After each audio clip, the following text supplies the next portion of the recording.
जम्मू काश्मीरच्या विधानसभेत सलग तिसऱ्या दिवशी गोंधळ पाहायला मिळाला। नॅशनल कॉन्फरन्सने वक्फ कायद्यावर चर्चेची मागणी केली आणि या मागणीला भाजप आमदारांनी विरोध केला। यावेळी भाजप आमदारांनीही वेलमध्ये पोहोचून जोरदार घोषणाबाजी केली। आरोपीने चौकशी दरम्यान बोलण्यास नकार दिला म्हणून त्याला दोषी ठरवता येत नाही असा महत्त्वपूर्ण निर्णय मुंबई कोर्टाने दिलेला आहे। चौकशी दरम्यान गप्प राहणं म्हणजे आरोपीच्या जामिनाच्या अटींचं उल्लंघन होत नाही असं मत कोर्टाने मांडलंय। पश्चिम रेल्वेच्या मुंबई सेंट्रल विभागाने एका वर्षात विक्रमी महसूल नोंदवला। 4000 कोटींचा महसूल पश्चिम रेल्वेला मिळाला। प्रवासी सेवा मालवाहतूक अशा विविध क्षेत्रातील चांगल्या कामगिरीमुळे हे यश मिळवलंय। चंद्रपूर जिल्ह्यातील दारूबंदी उठवल्यानंतर मद्य परवाने मंजूर करताना मोठ्या प्रमाणात भ्रष्टाचार झाल्याच्या तक्रारी आहेत आणि या प्रकरणांचा तपासासाठी लाचलुचपत प्रतिबंधक विभागाचे अप्पर पोलीस आयुक्त संदीप दिवान यांच्या अध्यक्षतेत नेमलेल्या एसआयटी कडून तपास सुरू आहे। या पथकाकडे एकूण 42 तक्रारी आल्या। पुण्याच्या इंदापूर तालुक्यातील निमगाव केतकीतील प्रसिद्ध असलेल्या श्री केतकेश्वर महाराज यात्रेला मोठ्या उत्साहात सुरुवात झाली। रथात आकर्षक शंकराची मूर्ती दर्शनासाठी ठेवण्यात येते।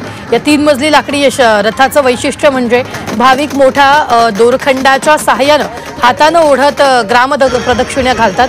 त्यावेळी मानाच्या कावडी मिरवणुकीत रंगत आणतात। जालन्यातील पारहद बुद्रुकमध्ये महादेवाची भव्य स्वारी मिरवणूक काढण्यात आली। बालाजी महोत्सवाच्या निमित्तानं या धार्मिक मिरवणुकीचं आयोजन केलं आणि या मिरवणुकीमुळे संपूर्ण परिसरात भक्तिमय वातावरण निर्माण झालं। या स्वारीत भाविकांनी मोठ्या संख्येनं सहभाग घेतला। पंतप्रधान नरेंद्र मोदींनी दिल्लीत नवकार महामंत्रात भाग घेतला। 100हून अधिक देशांचे प्रतिनिधी यामध्ये सहभागी झाले। पंतप्रधान मोदींनी उपस्थितांना 9 संकल्प करण्यास सांगितले। गोंदियातील घोटीत एका शेतकऱ्याने पारंपरिक शेतीला फाटा देत पपईची लागवड केली। या पपईच्या शेतीतून शेतकऱ्याला लाखोंचं उत्पन्न मिळत असल्याचं शेतकऱ्याने म्हटलंय। धान शेतीसाठी अधिक पाणी लागत असल्यानं शेतकरी पपईच्या शेतीकडे वळलाय। जालन्यात वादळी वारा आणि अवकाळी पावसामुळे पिकांचं मोठ्या प्रमाणात नुकसान झालंय। ऊस, मका, गहू, ज्वारी, बाजरी हे पिकं उद्ध्वस्त झाली आहेत। त्यामुळे शेतकरी आर्थिक अडचणीत सापडलाय। त्यासाठी प्रशासनाने पंचनामे करून नुकसान भरपाई द्यावी अशी मागणी शेतकऱ्यांनी केली आहे। जालन्यात पीक विम्याच्या मागणीसाठी गेल्या 9 दिवसांपासून जिल्हाधिकारी कार्यालयासमोर उपोषण सुरू आहे। काही उपोषणकर्त्याची प्रकृती खालावली तर आक्रमक आंदोलकांनी चापड गावाजवळ रास्ता रोको केला। आंदोलकांनी रस्त्यावर टायर जाळत सरकारचा निषेध केला। जालन्यातील जिल्हाधिकारी कार्यालयासमोर शेतकऱ्यांनी आमरण उपोषण केले। 2024चा मंजूर झालेला 412 कोटी रुपयांचा कापूस, सोयाबीनचा पीक विमा शेतकऱ्यांच्या खात्यावर जमा करा अशी मागणी यावेळी करण्यात आली आहे। तर जोपर्यंत मागण्या पूर्ण होत नाहीत तोपर्यंत उपोषण सुरूच ठेवण्याचा निर्धार शेतकऱ्यांनी केला आहे। हिंगोलीतील शेतकरी शक्तीपीठ महामार्गाविरोधात आक्रमक झालेत। राजू शेट्टींच्या नेतृत्वात शेतकऱ्यांनी जमीन पाहणी पथकाला रोखलंय। सरकार शक्तीपीठ महामार्ग पूर्ण करण्यासाठी प्रयत्न करत आहे। याला राजू शेट्टींनीही विरोध दर्शवलाय।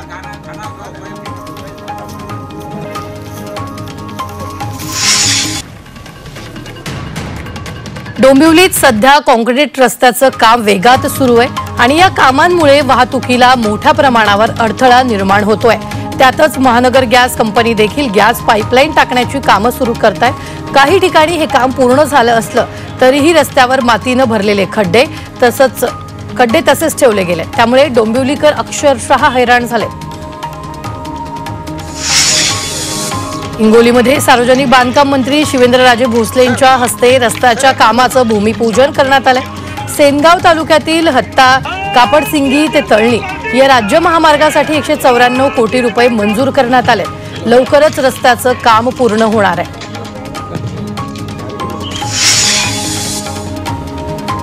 पुणे महापालिकेनं पावसाळा सुरू होण्यापूर्वी नियोजन सुरू केलंय।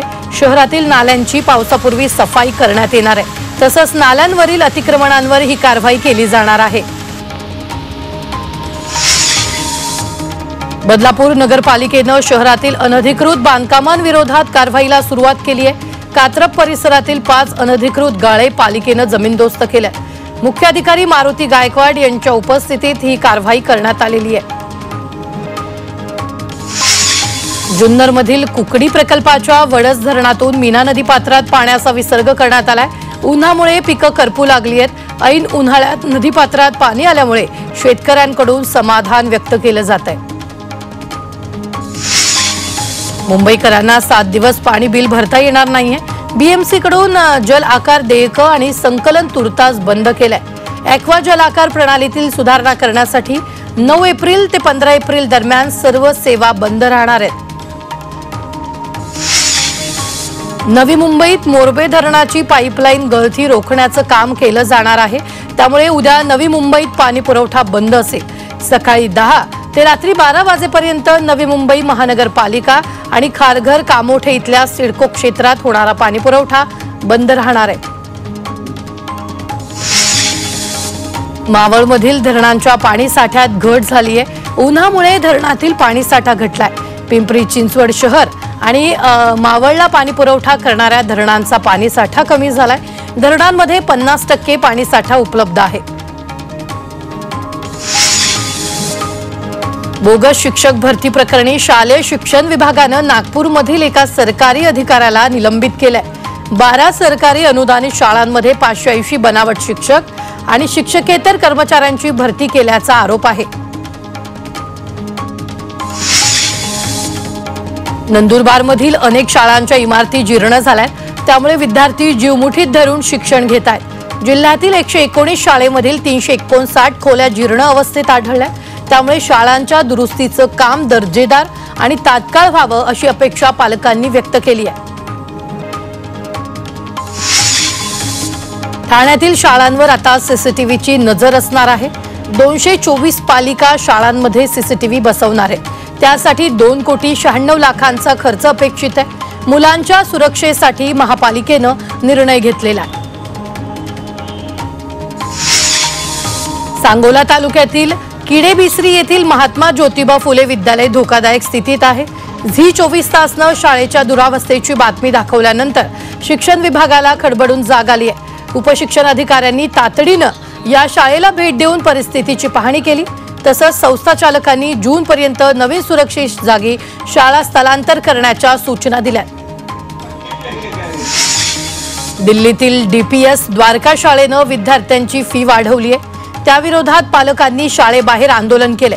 फी भरली नसल्यामुळे विद्यार्थ्यांना वर्गात न जाता ग्रंथालयात बसवलं जात असल्याचा आरोप पालकांनी केला। भिवंडी शहापूर कल्याणमधील तापमानात कमालीची वाढ झाली आहे। तापमानाचा पारा 43 अंशांवर पोहोचलाय। तर कडक उन्हाच्या तडाख्यामुळे नागरिक हैराण झाले। त्यामुळे उन्हाच्या तडाख्यापासून वाचण्यासाठी नागरिक टोपी, गॉगल, छत्रीचा वापर करतात। त्याचबरोबर उसाचा रस, लस्सी, सरबत या दुकानांमध्ये नागरिकांची गर्दी दिसून येते।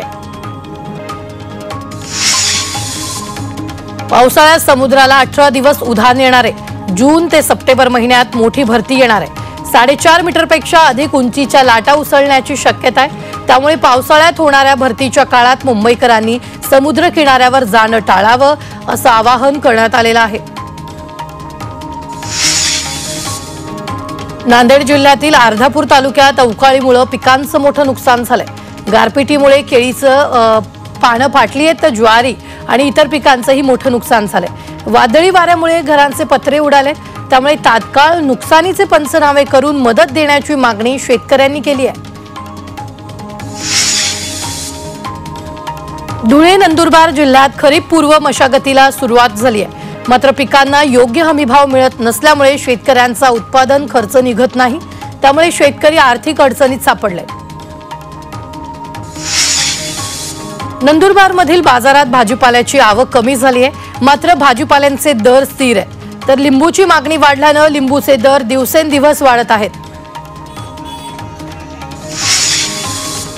नांदेडमधील हिमायतनगरात गारपीट आणि अवकाळी पावसाचा तडाखा बसलाय।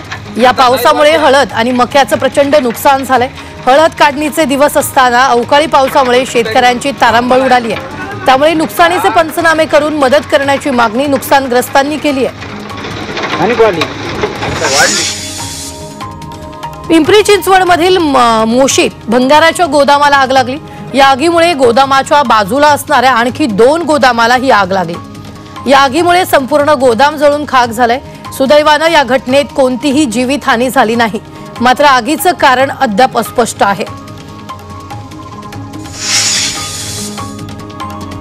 वर्ध्यातील पूल गावात 3 लाकडाच्या दुकानांना आग लागली आहे। या आगीत 3ही दुकानं जळून खाक झाली आहेत। सुदैवानं या घटनेत कोणतीही जीवितहानी झाली नाही, मात्र आगीचं कारण अद्याप अस्पष्ट आहे। उदगीर शहरात एका बेकरीला आग लागली। आगीत बेकरीचं मोठं नुकसान झालंय। शॉर्ट सर्किटमुळे आग लागल्याचा अंदाज आहे। तर अग्निशमन दलानं आग आटोक्यात आणली, मात्र आगीत बेकरीचं मोठं नुकसान झालंय। गडचिरोलीच्या वडसा तालुक्यातील जंगलात भीषण आग लागली। या आगीमुळे जंगल जळून खाक झालंय। या ठिकाणी मोहफुलं आणि तेंदूपानं गोळा करण्यासाठी स्थानिकांनी जंगलात आग लावली, मात्र हवामानामुळे ही आग वेगानं पसरल्यानं संपूर्ण जंगल नष्ट झालंय। काँग्रेस अध्यक्ष मल्लिकार्जुन खरगे यांनी ईव्हीएमच्या विश्वासार्हतेवर प्रश्नचिन्ह उपस्थित केलाय। जगातील प्रगत देशांनी ईव्हीएम बंद करून बॅलेट पेपरचा अवलंब केलाय। जगात कुठेही ईव्हीएम नाही, त्यामुळे बॅलेट पेपरवर परतण्याची मागणी खरगेंनी केली आहे। लवकरच देशातील तरुण बॅलेट पेपरची मागणी करतील असंही त्यांनी म्हटलंय। काँग्रेसमध्ये प्रियंका गांधींवर मोठी जबाबदारी दिल्याची शक्यता आहे। त्यांना मोठ्या राज्याचं प्रभारी पद दिलं जाण्याची शक्यता आहे। 6 राज्यातील निवडणुकींच्या पार्श्वभूमीवर नव्या जबाबदारीचे संकेत दिले। काँग्रेसच्या अधिवेशनात आज निर्णयाची शक्यता आहे।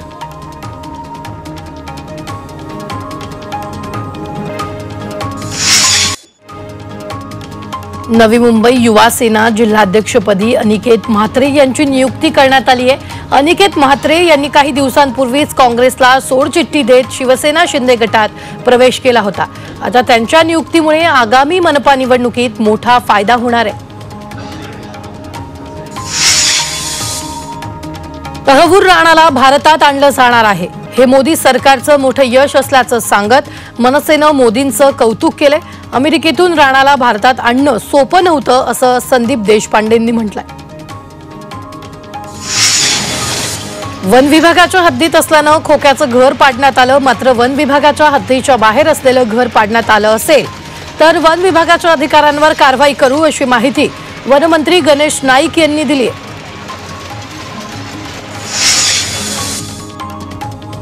सुदर्शन घुलेकडून जेलमध्ये महादेव गित्तेला धमकी देण्यात आल्याचा आरोप महादेव गित्तेच्या पत्नीनं केलाय। तुमचा संतोष देशमुख करू अशी धमकी दिल्याचा आरोप आहे। कराडच्या सांगण्यावरून मारहाण झाल्याचंही महादेव गित्तेच्या पत्नीनं म्हटलंय। भाजप नेते किरीट सोमय्या जळगाव जिल्हा दौऱ्यावर आहेत। बांगलादेशी नागरिकांना बनावट कागदपत्र दिल्याचा संशय आहे, त्यामुळे जळगाव पोलीस अधीक्षकांसोबत सोमय्या चर्चा करताय। मालेगाव नंतर जळगाव बोगस दाखल्यांची माहिती आहे, याबाबत चर्चा सुरू आहे। कोल्हापूरच्या शिवाजी चौकात काँग्रेसनं महागाई विरोधात आंदोलन केलेले। गॅस दरवाढी विरोधात आंदोलकांनी हातात सिलेंडर घेऊन सरकार विरोधात घोषणाबाजी केली। सोलापुरात संविधान भवन उभारण्याची मागणी करण्यात आलेली आहे। विवेक विचार मंचाकडून मागासवर्गीय आयोगाचे उपाध्यक्षांकडे निवेदनद्वारे मागणी करण्यात आली आहे। तसंच यासाठी आवश्यक निधी त्वरित उपलब्ध करून देण्याची मागणी विवेक विचार मंचानं केली आहे। राजापुरातील अर्जुन नदी पात्रातील मातीच्या भरावाची दखल आमदार किरण सामंत यांनी घेतली आहे। याबाबत त्यांनी राष्ट्रीय महामार्ग अभियंते आणि सार्वजनिक बांधकाम विभागाला पत्र दिलंय। हा मातीचा भराव तात्काळ काढण्याची मागणी त्यांनी केली आहे। केंद्रीय गृहमंत्री अमित शहा शिवरायांच्या पुण्यतिथी दिनी शिवसमाधीला अभिवादन करण्यासाठी रायगड किल्ल्यावर येणार आहेत। अमित शहा यांच्या दौऱ्यानिमित्त जोरदार तयारी करण्यात येते। तर होळीचा माळ, बाजारपेठ, जगदीश्वर मंदिरापर्यंत अमित शहा इलेक्ट्रिक कारनं प्रवास करणार आहेत। सातबारा कोरा करण्याची क्षमता नव्हती तर आश्वासन का दिलं? अजित पवार याआधी अर्थमंत्री होते, त्यांना खडानखडा माहिती होता तर का गंडवलं? त्यांनी केलेली फसवणूक महागात पडेल अशी प्रतिक्रिया शेतकरी नेते राजू शेट्टींनी नांदेडमध्ये दिली आहे।